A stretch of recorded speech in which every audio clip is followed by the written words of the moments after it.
menelusur Dewan Perwakilan Rakyat. Halo semuanya, pernah dengar istilah wakil rakyat?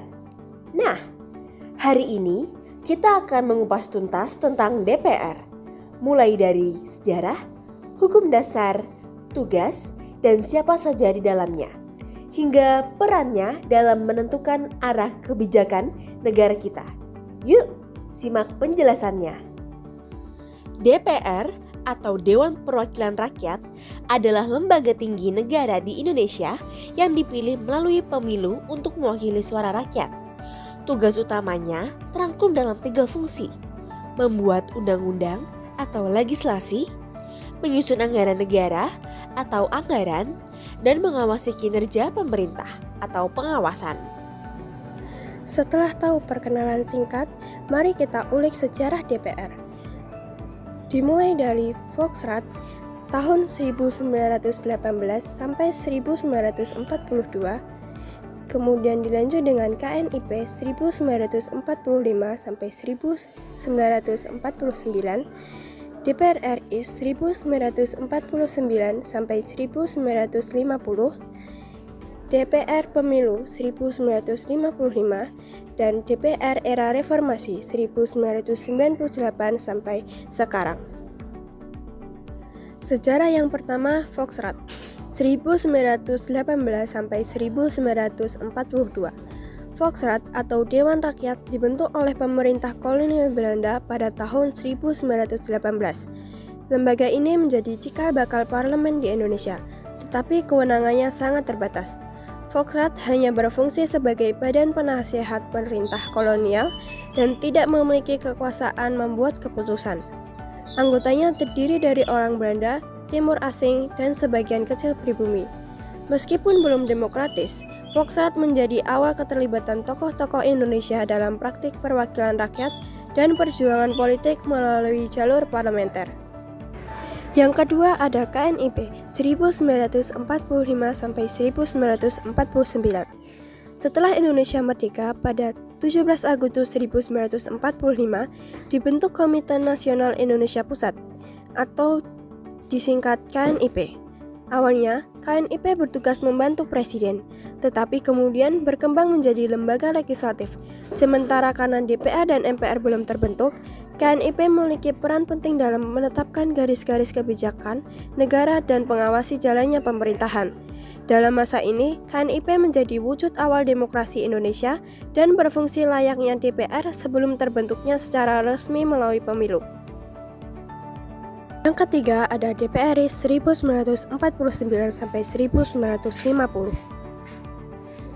Pada masa demokrasi Indonesia Serikat, sistem pemerintahan Indonesia berubah menjadi negara federal.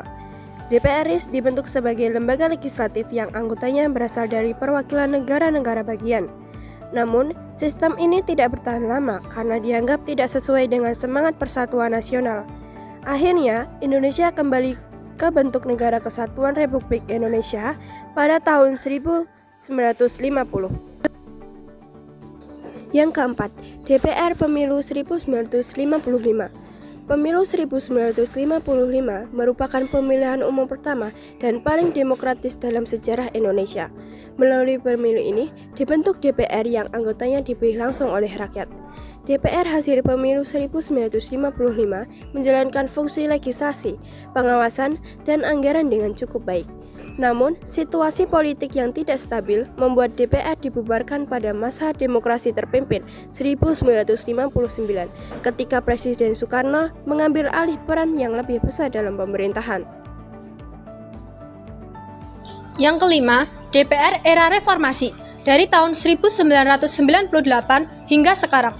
Setelah jatuhnya Orde Baru pada tahun 1998, DPR mengalami perubahan besar pada masa reformasi.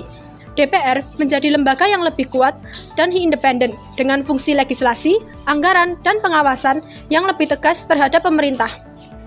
Pemilihan anggota DPR dilakukan secara demokratis melalui pemilu yang bebas dan berkala. Selain itu, transparansi, peran oposisi, serta partisipasi publik semakin diperkuat. Meskipun dalam praktiknya masih terdapat berbagai tantangan. Lalu, apa saja yang menjadi dasar hukum dalam Dewan Perwakilan Rakyat? dasar hukum DPR ada dua, yaitu dasar hukum utama dalam UUD 1945 dan Undang-Undang Pelaksana. Dalam dasar hukum utama di UUD 1945, yang pertama pasal 19, mengatur pemilihan anggota DPR melalui pemilu dan susunan DPR. Kedua, pasal 20, menegaskan kekuasaan DPR dalam membentuk undang-undang bersama Presiden. Yang ketiga, pasal 20A, menetapkan 3 fungsi utama DPR, yaitu legislasi, anggaran, dan pengawasan. Lalu, pasal 21, mengatur hak anggota DPR untuk mengajukan usul RUU. Yang terakhir yaitu pasal 22, 22A, dan 22B, mengatur lebih lanjut hak DPR, tata cara, pembentukan UU, dan memberhentikan anggota DPR. Selanjutnya, ada Undang-Undang Pelaksana, yaitu Undang-Undang Nomor 17 Tahun 2014 tentang MPR, DPR, DPD, dan DPRD, beserta perubahannya, menjabarkan secara rinci tugas, wewenang, hak, kewajiban, serta kedudukan DPR sebagai lembaga legislatif. Berikutnya, apa saja ya tugas dan wewenang DPR? Tugas, wewenang, dan fungsi DPR. 1. Tugas dan wewenang DPR dalam pelaksanaan fungsi legislasi. DPR berwenang penuh dalam merencanakan atau prolegnas, menyusun dan membahas rancangan undang-undang bersama Presiden serta DPD terkait isu daerah. Keputusan akhir penetapan UU dan persetujuan Perpu berada di tangan DPR. 2. Tugas dan wewenang DPR dalam pelaksanaan fungsi anggaran. DPR memegang kuasa anggaran dengan hak untuk menyetujui atau menolak RUU APBN yang diajukan pemerintah. Selain itu, DPR berperan kritis dalam mengawasi pemindah tanganan aset negara dan mengelola hasil pemeriksaan keuangan BPK. 3. Tugas dan wewenang DPR dalam pelaksanaan fungsi pengawasan. DPR bertindak sebagai penyeimbang kekuasaan atau checks and balance dengan mengawasi jalannya UU, penggunaan APBN, dan kebijakan pemerintah, termasuk menindaklanjuti aspirasi daerah yang disampaikan melalui DPD. Kemudian, struktur keanggotaan Dewan Perwakilan Rakyat. Dewan Perwakilan Rakyat diketuai oleh Puan Maharani beserta wakil ketuanya. Wakil ketua 1 DPR RI yaitu Adis Kadir dari Partai Golkar, wakil ketua 2 DPR RI Sufmi Dasko Ahmad dari Partai Gerindra, wakil ketua 3 DPR RI yaitu Saan Mustofa dari Partai Nasdem, wakil ketua 4 DPR RI Cucun Ahmad Syahmu Rijal dari Partai PKB. Selanjutnya, ada pula pembagian komisi dan komposisi fraksi atau partai politik. Untuk bagian komisi, Komisi 1, Pertahanan, Luar Negeri, Informatika. Komisi 2, Pemerintah, Dalam Negeri, Pertahanan, dan Kepegawaian. Komisi 3, Hukum, HAM, dan Keamanan. Komisi 4, Pertanian, Kehutanan, Kelautan. Komisi 5, Pendidikan, Olahraga, Sejarah. Komisi 6, Energi dan Sumber Daya Mineral. Komisi 7, Reformasi, Regulasi, dan HAM. Untuk komposisi fraksi atau partai politik, 1. PDIP, 2. Golkar, 3. Gerindra, 4. Nasdem, 5. PKB, 6. PKS, 7. PAN, dan 8. Demokrat.